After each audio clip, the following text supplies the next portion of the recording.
Hello hi welcome to Mamata vlogs. అయితే మేము ఈరోజు కాస్కోకి వచ్చాము.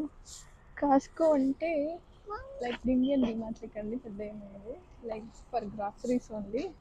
మనకి రోజు వారానికి కావాల్సిన సామాన్లన్నీ ఒకేసారి తీసుకెళ్ళడానికి వచ్చాము. ఇక్కడ అమెరికాలో కొన్నిటికి లోపలికి వెళ్ళడానికి కూడా మనకు మెంబర్షిప్ ఉండాలి. అండ్ అందులో ఈ కాస్కో కూడా ఒకటి. అండ్ దీనిలోకి వెళ్ళాలంటే కూడా మెంబర్షిప్ ఉండాలి. మీకు ఒక ఇంట్రెస్టింగ్ చూపిస్తాను. కాస్కోలో జామకాయలు. అండ్ ఈ జామకాయలు చూడగానే నాకైతే చాలా స్టోరీస్ గుర్తొచ్చాయి.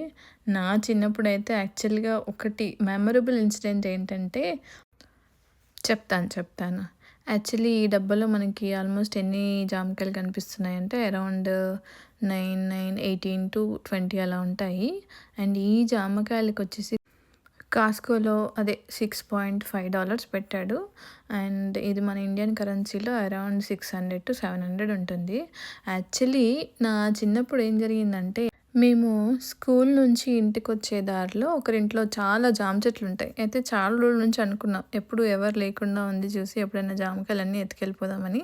అయితే ఒకరోజు వాళ్ళ ఇంట్లో ఎవరు లేరు నిజంగానే. సో ఏం చేసామంటే అందరం వెళ్ళేసి జామకాయలు నింపుకొని ఇంక అక్కడి నుంచి ఇంటికి వెళ్ళిపోయాం. అయితే ఆ ఇంటి వాళ్ళు లంచ్ బాక్స్ తీసుకొచ్చి ఇచ్చే వరకు నాకు తెలియలేదు నేను ఆ చెట్ల దగ్గర లంచ్ బాక్స్ మర్చిపోయానని. సో అలా నేను దొరికిపోయానన్నమాట వాళ్ళకి. బట్ వాళ్ళు నన్ను ఏం అనలేదనుకోండి, అది వేరే విషయము. సో ఇలా జామకాయలు చూడగానే చాలా మెమరీస్ అన్నీ గుర్తొచ్చాయి. అండ్ నేను ఊర్లో ఉన్నప్పుడైతే జామకాయలు ఎప్పుడూ కొనింది లేదు. ఊర్లో చాలా చెట్లుంటాయి, కావలిస్తే కోసుకొని తినడమే. ఇప్పుడు అమెరికాలో మేముంటున్న ప్లేస్లో మనకు ఉపయోగపడే చెట్లయితే నాకు ఇంతవరకు ఏమీ కనపడలేదు. అన్నీ పిచ్చి చెట్లే ఉన్నాయి. సో మొత్తానికైతే కాస్కోలో జామకాయలు కొనేసాను.